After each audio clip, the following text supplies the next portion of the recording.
Welcome to Navigating the Customer Experience. Want to improve your organization's customer service? Looking for insider tips to knock your customer socks off? Then you're in the right place. Here's your host, Yannick Grant. Welcome to Navigating the Customer Experience. On today's episode, our guest is Laura Stewart. Laura is the Vice President of Canada's top real estate firm, REC Canada. Having spent the last 8 years helping over 1,200 investors build out their real estate portfolios, Laura has turned her attention to helping other real estate agents achieve top-tier success through content creation. Now the owner and operator of From the Ground Up Media, FTGU, her company helps realtors produce, edit, and post content on social media with the objective of helping them build a community to do more deals. So without further delay, sit back, plug your earphones in, and let's jump right into this fantastic conversation with Laura. Welcome, Laura. Hi, Yannick. Thank you so much for having me. I really appreciate it. Awesome.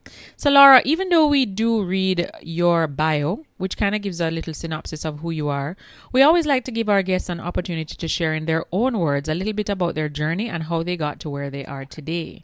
So could you share that with our audience?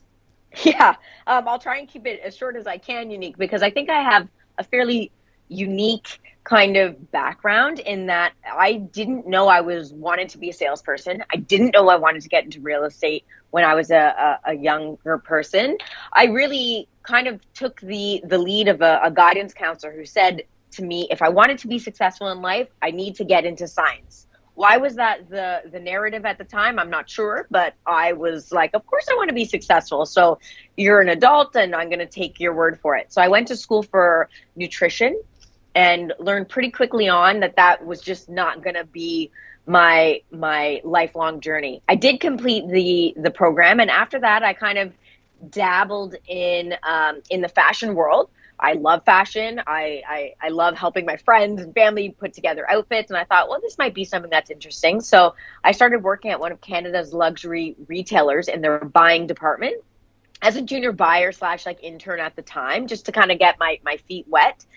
So started right at the bottom from there. You know, I was cleaning the kitchen and doing all the nitty gritty work that no one else wanted to do. Mm-hmm. It was pretty quickly on there that I realized, you know what, I'd rather be able to buy clothes at these stores than actually be a buyer for these stores. And I put, I'm doing air quotes right now, which you can't of course see, but because at some point you kind of realize, like, if I'm going to be going up the corporate chain, I'm still not going to amount to the type of success that I'm looking for. So I went back to school to do my MBA. And it was then that I kind of had this concept of, okay, well, real estate agents are quasi-entrepreneurs, particularly the good ones. They get to do everything from running their own finances, their own marketing, and really building their own team and business the way they wanted it. And so that's kind of how I got my foot in the door from a real estate perspective. All right. Now, your company that you're currently operating for 8 years, as your bio had indicated, is called From the Ground Up Media. Could you tell us a little bit about what your company does and how is it that you're able to help real estate agents in this capacity? So sorry, I just wanted to clarify. So I've been a real estate agent with a company called REC Canada for 8 years. So I've been actively selling real estate for 8 years. The media company kind of came out of the real estate company only 14 or 15 months ago. How that kind of came about was in 2017. One of the owners of the real estate company unfortunately passed away fairly tragically. And he was really the face of the company. He was the personal brand at the top of the funnel, kind of bringing in all the leads, and the rest of us were kind of working those deals. So at that point, without him, we were kind of looking to each other like, what are we going to do now? Like, we have no one to really run this thing. It was then when the group of us kind of went all in on my business partner. His name's Jazz Takar, and said, look, we want you to be the face of the company, and let's help bring us into this would have been 2018 now. There's these things called podcasts going around. Why don't we start a podcast where we are essentially answering all of the frequently asked questions that we get from buyers, sellers, or investors?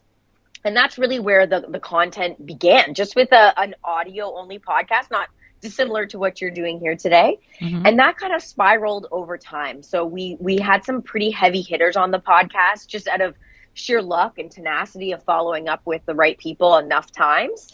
So Ryan Serhant, who is on $1 Million Listing, he said yes to doing our podcast. And that's when we realized, oh, shoot, I think we need to put this on camera.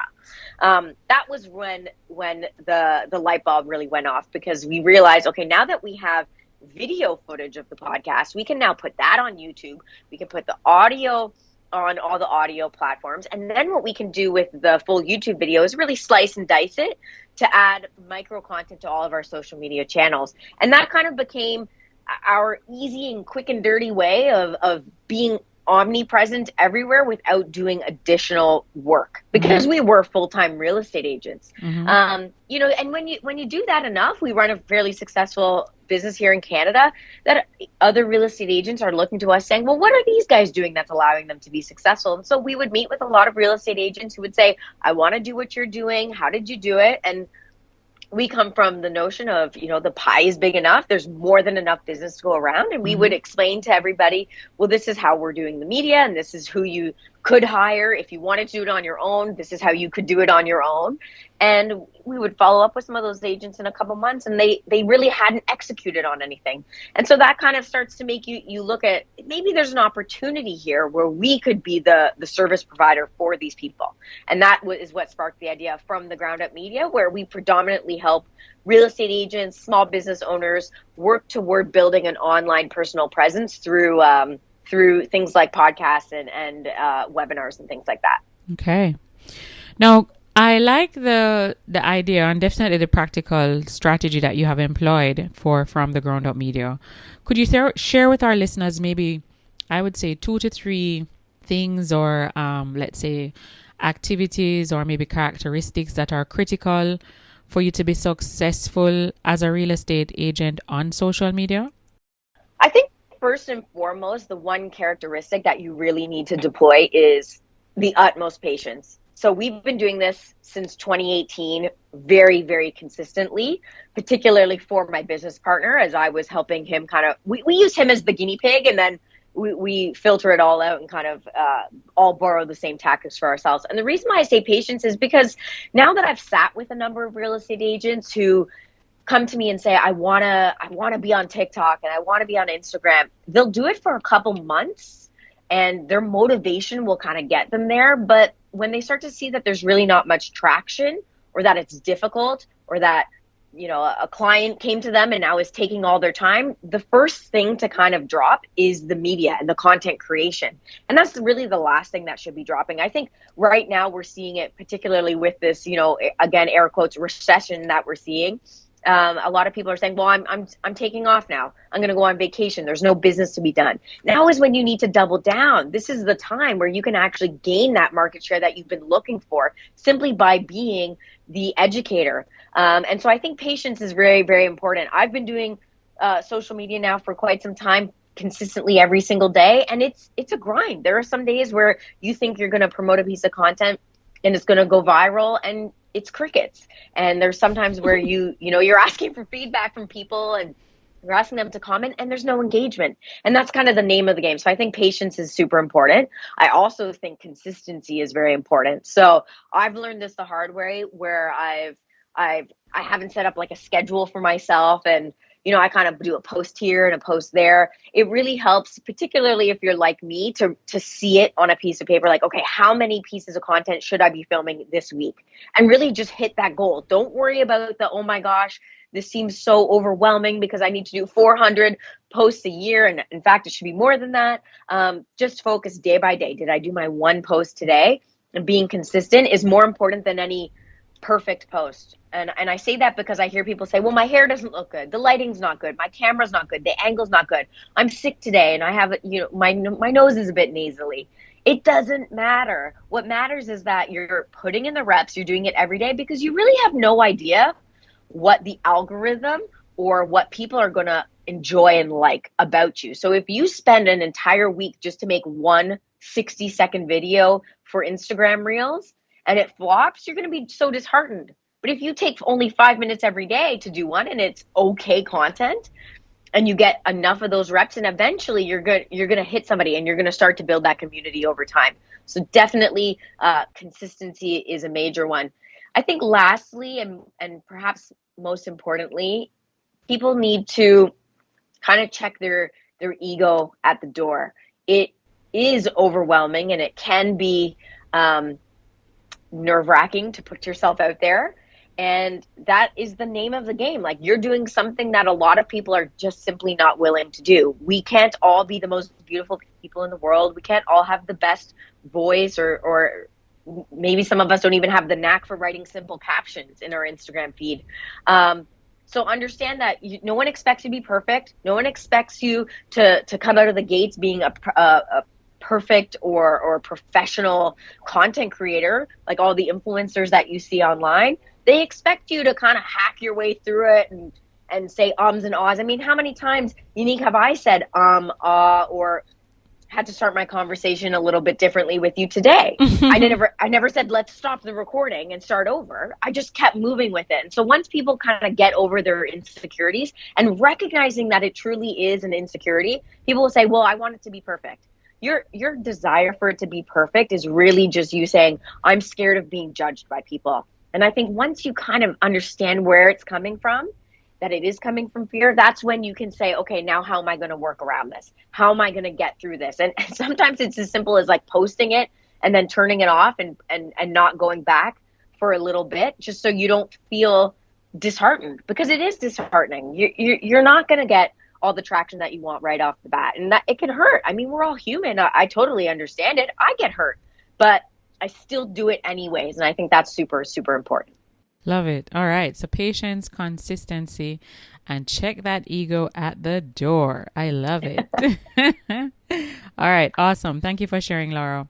Now, Laura, could you also share with us what's the one online resource, tool, website, or app that you absolutely can't live without in your business? Okay, so right now I actually use a great online resource, which is called Answer Socrates. And that allows you to go in and really type in any type of industry or topic that you want. And what it will generate for you is a list of frequently asked questions in and around that topic. So again, a lot of real estate agents will say, okay, look, I know I have to be consistent. I got the right camera, or I got my phone, or I finally created a TikTok account, but now what am I supposed to talk about? And just knowing that all the topics are there on Answer Socrates. So let's say you type in real estate, you're going to get a list of 100 topics that people are asking. So it really kind of pulls from like Google and what people are looking for on Google when they say, like, is the bubble going to burst? Is there a crash coming? Should I sell all my property during a recession? And now it's up to you to answer those questions. Ultimately, I do feel that most of those questions will come from simply phone calls and checking your email. Like, anytime you're working with a client, you're going to get a question. Well, how much of a deposit should I put down? What should I make the irrevocable date around, for example, on the contract? What should be my marketing strategy for selling my home? All those questions that you get and you answer, so you do know the answers to them, you should just turn the camera on, turn it on selfie mode, and record your answer to those people. I think that's a great, great place to get started. All right. So Answer Socrates. So we'll have the link to that app or website in the show notes of this episode for those of our listeners that would want to tap into that awesome resource. Laura, could you also share with us maybe one or two books that have had the biggest impact on you? It could be a book that you read a very long time ago, or even one that you read recently, but it still has a great impact on you. Great question. I'm a pretty avid reader. I probably read 15 to 20 books every single year. And sometimes I'll read the same book over. Just recently, I finished reading for the second time Atomic Habits by James Clear. People talk about this book all the time. It's a great book. I really think it just resonates with me because at the end of the day, everything comes down to just you doing, again, something consistently. And I really try to use that in all facets of my life, not just business, but my workouts. Like today, I didn't work out as hard as I did yesterday, but I still got my ass there. And so I think that's super important. And if you really look at life from that lens, you're gonna recognize that it's about like small incremental growth. So being 1% better today than perhaps you were yesterday. And it doesn't look like much, right? It's kind of like, well, that doesn't sound fun. I want 20% growth in a day. But that's just not the way it works. And I think when people start to look for those big growths, that's where they get burnt out. That's where they get excited and their motivation gets them through the first couple months to do something, but then it falls by the wayside because they've gone too hard out the gates. I would rather you let's say we're talking about content creation, I would rather you promise yourself to do one video a week versus saying you're going to do something 3 times a day when you've done 0 previously. Like, let's build up those reps and build toward it. The second book, and probably the most influential book, is by Jack Canfield, Success Principles. That was kind of the first book that I read that was really about mindset. And it kind of got me into the personal development, self-help space of books. It's a big read. It's pretty thick, but it really starts off with, once you recognize at the book starts off at the beginning with saying, everything's your fault. And once you kind of recognize that, like, it's on you, everything that's wrong in your life, all the problems that you're having are all your fault. And once you kind of accept that that's the case, it really puts the power in your hands to change it. I think where a lot of anxiety, particularly for myself, comes from is when I feel helpless and I feel hopeless about making any change. And trust me, I don't do this like, every time something goes wrong in my life, this isn't my automatic response. But if I eventually do get to a place where I say, okay, I can make a change. It might be a small change. It might be, it might even just be thinking, look, I can't change that person, but I can change how I react to that person. That's served me very, very well in the last couple of years. So I would say those 2 books are must reads. Awesome. All right. So we'll also have those books in the show notes of our episode. Now, a big part of what you've been talking about, Laura, as we've started this podcast, we've covered quite a few different characteristics or traits in order for you to be successful. I think it's important also, like, I like the fact that you mentioned consistency as it related to the different characteristics that you would need to employ in order to, be successful as a real estate agent, especially from a social media perspective. But sometimes it's hard to find the motivation, as you had mentioned, to be consistent. So could you share with us maybe 1 or 2 things that you do personally to keep yourself motivated that may, spiral a little bit of spark or, thought-provoking things in someone's mind as to how maybe they could tweak or even modify their skills in motivation?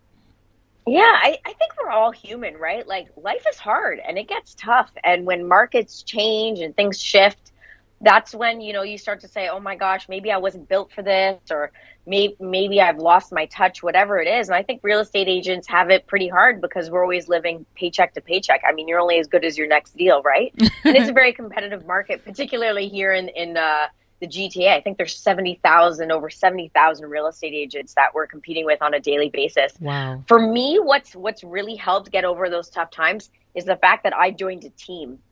And a team is what held me accountable. So there are days where I don't feel like getting out of bed. There are days where I see an email from a client and I can hardly emotionally deal with it because there's so much pressure and so much stress. And we're talking about people's biggest purchases of their lifetime. So understandably, they're emotional. But that emotion sometimes is displaced. And it's put on you, and it's up to you as a real estate agent to calm the waters and calm everybody.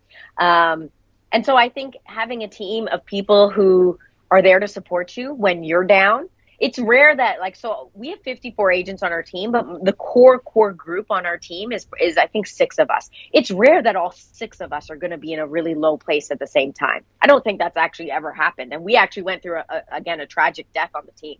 Oh, but one person came in and they were in a good mood, and then the other person came in and they weren't in a good mood. But it's the good mood people to help bring up the other people. And I think if you surround yourself with people like that, particularly like-minded and positive people, you're going to get out of that rut a little bit quicker.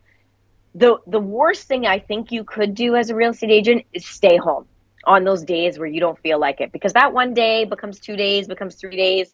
And before you know it, you've let a whole month go by and you haven't transacted anything. You haven't even made a single phone call. There's something about being in an environment that's competitive, seeing other people make phone calls and seeing other people do deals, and not to take it personally or emotionally on yourself saying, well, what's wrong with me? But instead to use them to fuel your fire. Use other people to give you that strength and that courage to just pick up the phone. And even if it's just you saying, I'm going to make one phone call today. You're doing 1% better than you were doing yesterday if you made 0 phone calls.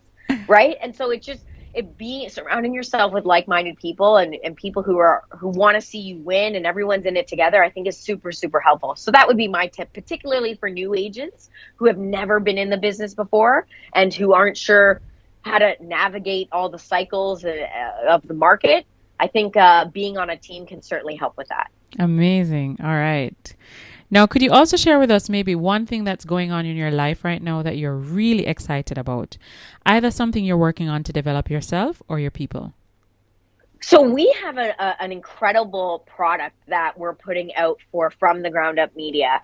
And I think in entrepreneurship, it's interesting. I thought we would take everything that we had learned on the real estate side. We were doing well on that side. And so it would be easy for us to kind of transition and start a new company and do well on that side. I was certainly wrong in that regard. We've made so many mistakes at times because we're learning. And, not all skills are necessarily transferable. But we've now come up with a great product that I think will help a lot. We're calling it the Immersion class course program. We haven't even started it yet. The first one's starting in August, so I'm not sure what the full name is. Could you repeat the name? Immersion. It's called Immersion. Yeah, Immersion. Like IMMERSION? Yes. Okay. Yes, correct. So really what it's about is having real estate agents, because again, we hear this a lot saying, oh man, I wish I could be a fly on the wall in your office. So we have a fairly big space in our office, and real estate agents will come by and say, like, how is it that you guys are doing deals? Or there's always an energy back there. And so we're going to actually have them come in and sit with us and watch what we do. We're going to show them what our scripts are to people. We're going to show them that we just recently came up with the idea of making 3,000 phone calls in the next 30 days. Wow. Because we know with the market the way it is, we're going to have to make that many more phone calls just to get a single deal. And so, we're hoping that those 3,000 phone calls turn into something, of course, but understand that it's not the same market that we're talking about. Like, people used to make one phone call and be able to do a deal. Maybe not one phone call, I'm exaggerating, but 100 phone calls and do a deal.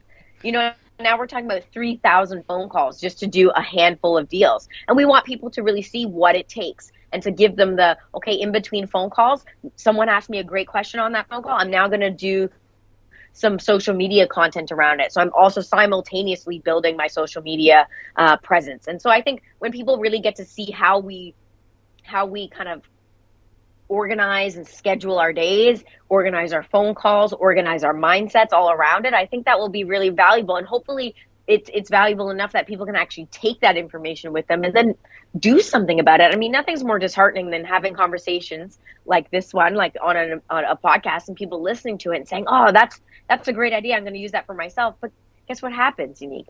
No one does anything. They go home and life happens. They get an email, they get tired, they go on vacation, whatever it is. And then they forget the very thing that they were super, super excited about. So we're actually hoping that by being with us for 2-3 weeks at a time, that they're really going to take on the persona and it not just kind of be lip service. Yeah. So that's what I'm super excited about. All right. Immersion. Love it. Okay.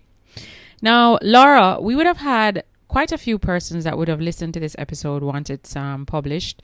And so they would have listened to it, tapped into all of this awesome content that we've just discussed, and they would like to connect with you online. Where can they find you online? Yeah, I would say probably the easiest, safest bet is probably on Instagram. So Laura Stewart TO. I'm also on TikTok. I'm also on Facebook. I'm also on LinkedIn under the same name. I made it very, very easy for everybody. If they're kind of curious about the media company and what we do, that's from ftgumedia.com, and that kind of gives like the list of services that we provide. But in all honesty, I think if you follow me on any of the social media platforms, I pretty much give away all the information for free, what we do, how we do it. So I don't think you need to be involved in any type of formal course or anything that we're offering. I think simply by following along on my journey, you're going to get all of my tips and tricks and secrets, and I think hopefully even if you just take 2 things over the course of the next year and build on those, again, you'll be 1% better than what you were already doing, and so that's always helpful. All right. So we're going to have the different links for the different social media platforms that Laura had listed out. So once you tap into the show notes of the episode, you'll be able to click on the links and connect with Laura on whichever channel is most convenient for you. Now, Laura, before we wrap our interviews up, we always like to ask our guests, do you have a quote or a saying that during times of adversity or challenge, you'll tend to revert to this quote? It kind of helps to get you back on track if for any reason you got derailed. Yeah, something I seem to tell myself again and again. And again, it changes in times. You see a good quote in an email and you think about that for a while. But I would say the one that continuously comes back to me, quote-wise, is she believed she could, so she did. I believe so much in the power of the mind, in positive thinking. And again, I'm not saying this because I'm positive all the time. In fact, my team and I right now, we have a funny little game that we're playing where anytime someone complains, they put $10 in a jar. So, and we just started it this morning, and guess who's already complained once today? Me. So I'm already losing the battle. So it's not to say that I have it all figured out, but whenever I've tapped into the belief that I'm capable of doing something, and I've known that from the time I was a little kid, when I was always the shortest, smallest kid. And, I think I was overlooked often in sports. And for some reason, I was actually always really, really good at running and sprinting, even high jump. And I think people would always say, like, how are you so fast? And I would say, well, I just keep telling myself to run faster.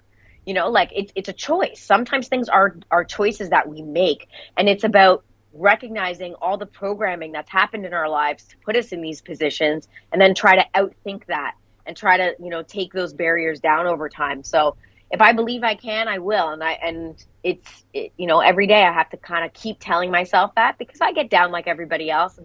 But whenever, like I said, whenever I truly feel it in my gut that I can do something, I've usually succeeded. So it's done well for me. Very good. Very good. I like that. It's funny that you mentioned you believe you could and you would and you did.